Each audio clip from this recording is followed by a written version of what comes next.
These days, the term live-action adaptation is inevitably linked to soulless, ineptly made titles like Dragon Ball Evolution or M. Night Shyamalan, products bound to crash and burn, only the ridicule of the fans lingering over their graves. But what happens when a powerhouse like Netflix pours millions into adapting one of the greatest pieces of fiction on the planet? Does the so-called best live action ever made, with its stellar budget, hold a candle to the original series?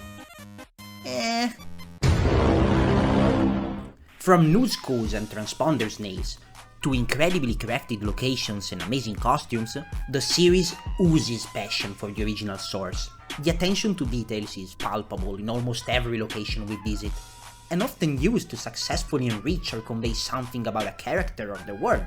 The statues and painting informing us about Morgan's overinflated ego, the maniacally theatrical circus of Buggy, the cold and dim-lit manor run by the sly Captain Kuro all add to their characters and effectively enrich the viewing experience.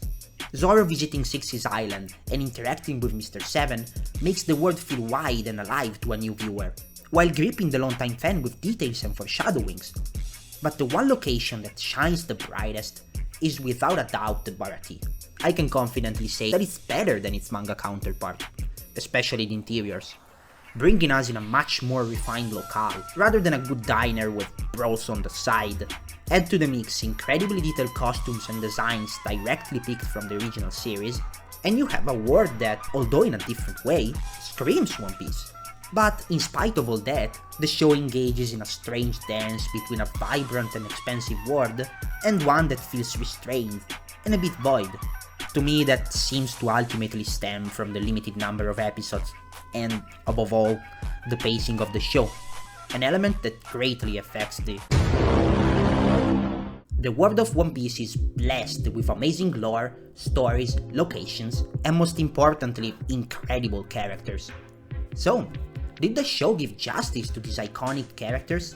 Most of the time. The casting is almost always spot on, with one or two questionable choices, and the aforementioned care put into the costumes helps bring all of these characters to life. Iñaki Godoy, while giving us a vastly different Luffy, fits really well, and most of the time, his energy is just magnetic. That said, sometimes his exuberance is badly directed, resulting in awkward scenes like this one.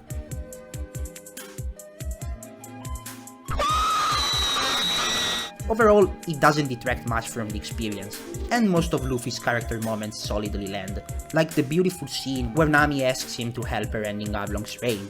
Talking about Nami, she's my favorite of the bunch.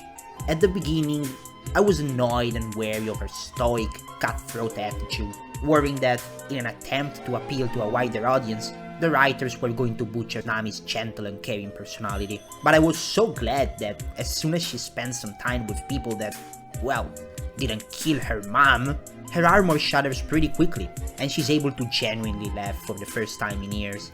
As mentioned before, the scene between her and Luffy at Kokoyashi Village is the most impactful and best acting in the entire season. Only gripe I have is her flashback. I didn't find it very enjoyable. Belmer is way too old for no reason, and the first scene where they run and blow bubbles in an idyllic landscape, muffled laughter in the distance, seems like a fever dream of an hard-boiled detective. Zoro too is very good. The performance is always great, and that, paired with the best fights in the series, makes Zoro endearing and always entertaining to watch. His alcoholism gets brought up a bit too much, but I like the way they subtly showed us his terrible sense of directions. Detracting from all of this, we have the fact that Zoro joining the crew keeps getting postponed until the last third of the season, making his position and motives to follow someone who constantly attracts trouble a bit confusing. His vow to never lose again after the humiliation against Mihawk felt flat to me, but maybe it's because I'm biased towards the freedom that animation brings in expressing emotions. Usopp and Sanji, on the other hand, are the characters who suffer the most from bad pacing and puzzling creative decisions. The actor for Usopp does a great job bringing to life a more dialed down version of the character, but that's all that's good. In Syrup Village, Luffy forms an immediate connection with the Marigo. Usopp sees him and goes, "You like this ship? Yes, that means we're besties now." Wanna see my rich girlfriend? And that's basically all he does. His great moment is deciding to stay in a room for fuck's sake. The arc remains enjoyable, thanks to the setting and the characters of Kuro, Buchi and Shamu, and I honestly enjoyed them more here than in the manga. Nevertheless, we spend so little time with Usopp that him joining the crew doesn't feel earned at all, and that detracts a bit from the overall experience. Sanji, while having a better on-screen presence than Usopp, experiences none of the life-changing events brought by Luffy and his crew. I understand not including Don Krieg, but Sanji should have at least been a spectator in the duel between Zoro and Mihawk. The only things we have are a flashback and some quarrels between the Cook and Zeph. So, when the most blundered character in the most blundered arc of the season joins the crew, it doesn't really leave an impact, and it feels forced. Following this stream of negativity, let's talk about Mihawk. In the looks department, the guy is top notch, but his demeanor and delivery really grind my gears. You woke me from my nap. The eternal boredom that afflicts Mihawk is channeled in a way that I personally don't enjoy, but the character is still imposing and terrifying to deal with. But again, I might be too biased towards the original series. If the looks department was the ace in Mihawk's sleeve, the fishmen lack massively in that aspect. I already knew that they looked awkward, but when I saw them jump out of the water, I bursted out laughing. Chu and Kurobi, other than being ugly as fuck, don't really have anything else under their belts. Arlong looks marginally better, and while still a little ridiculous, the actor delivers such a strong performance that I felt dragged into every moment he was on screen. Overall, even if I enjoyed most of these characters, I don't feel a connection with them. And that's thanks to... There's a reason why I didn't talk about the Marines in the characters section, and that's because they are intrinsically linked to the bad pacing of the show. For every scene with the Straw Hats, we have another with Garp and Kobe playing Go, or one of the Vice Admiral behaving like Dudley from Harry Potter. The result is that we spend so little time with the crew that we can't form an emotional connection to these characters. It's a shame, since the brief and scarce scenes we have with the crew just bonding are generally really good. Garp is also a big swing and a miss. He's just used to create tension, putting the characters and especially a thorn inside Kobe on the constant brim of drama. The revelation of his motives at the end felt disappointing and proved the entirety of the B-plot to be basically useless. By contrast, Kobe and El Mepo are genuinely good. Their interactions are always the highlight of every time we visit the Marines. Obviously, the pacing problem isn't entirely the fault of this subplot, but most of the time spent with the Marines felt unnecessary and even harmful to the story and characters. An adaptation is bound to make some changes, especially when you have only a handful of episodes at your disposal. But all the time wasted on Garp behaving like a man-child could have been spent with the crew. I don't care if you reimagine an arc. In fact, I might prefer this version of Syrup Village, but ruining every possible emotional connection for a boring, toxic grandpa is worried subplot. To me, it's nothing but a baffling decision. The writing in the show is sometimes tight and cohesive, like when in the first episode you briefly see a glimpse of Kabaji in Shellstown, sent there to steal the map of the Grand Line, and other times is underwhelming at best.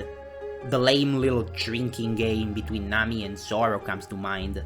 They just take shots and mysteriously reveal partial informations about themselves. Different genres benefit the most from different mediums. Live action, especially if you have great actors, shines through conveying subtle emotions and eases the viewer into empathizing with the character by bounding everything together with the reality and limits of our world. Animation, on the other hand, inherently carries the absolute freedom to do whatever you want. The ceiling is literally your imagination. Crazy places, over-exaggerated emotions, incredible action scenes, everything is brought to the extreme. And it's exactly there that it excels. Especially in manga and anime, there is a strong emphasis put on emotions and dramatic deliveries, and One Piece is certainly no different. The live action manages to highlight what we are talking about really well. Nami asking Luffy to help her works like a charm in live action format. The great performance helps us being sucked into the scene. It feels intimate, it feels familiar. On the contrary, Zoro declaring that he'll never lose again while laying on the ground, covered in his own blood, and a trench engraved into his chest. It's bombastic, it's over the top, and with animation you can really go all out.